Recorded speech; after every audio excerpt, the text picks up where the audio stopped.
আগামী নির্বাচনের জন্য সারা দেশে এমপি প্রার্থী ঘোষণা করেছে জামায়াত। তবে পিআর পদ্ধতি ছাড়া নির্বাচনে যাবে কিনা তা নিয়ে দলটির ভেতরে দোলা চলছিল। নির্বাচনের রোডম্যাপ ঘোষণার পর শুরু হয় আলোচনার ঝড়। ইসি স্পষ্ট জানিয়ে দিয়েছে পিআর পদ্ধতিতে নির্বাচনের কোনো সুযোগ নেই। অন্যদিকে অন্তর্বর্তী সরকার বলছে নির্বাচন ফেব্রুয়ারিতেই হবে, পেছানোর সুযোগ নেই। এমন পরিস্থিতিতে নিজেদের অবস্থান পরিষ্কার করেছে জামায়াত। তাদের হুঁশিয়ারি, পিআর পদ্ধতি ছাড়া দেশে কোনো নির্বাচন হতে দেওয়া হবে না। অন্যদিকে বিএনপি বলছে যারা নির্বাচন বানচালের চেষ্টা করবে তাদের নিশ্চিহ্ন করে দেওয়া হবে। ফলে পরিস্থিতি ঘোলাটে হয়ে উঠছে।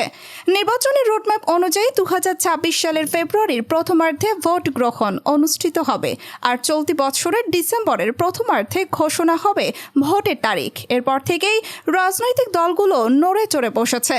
বিএনপি একাধিকবার বলেছে নির্বাচন ফেব্রুয়ারির পর নেওয়ার কোনো সুযোগ নেই।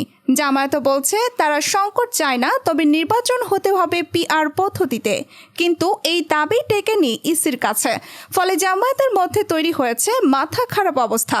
অন্যদিকে এনসিপি জানিয়ে দিয়েছে গণপরিষদ নির্বাচন এবং জুলাই সনদ ছাড়া কোনো আলোচনাই যাবে না। তারা বলছে দেশে যদি নির্বাচন হয় তবে হতে হবে গণপরিষদ ও স্থানীয় নির্বাচন। ফলে দেশে এখন চরম রাজনৈতিক অস্থিরতা বিরাজ করছে।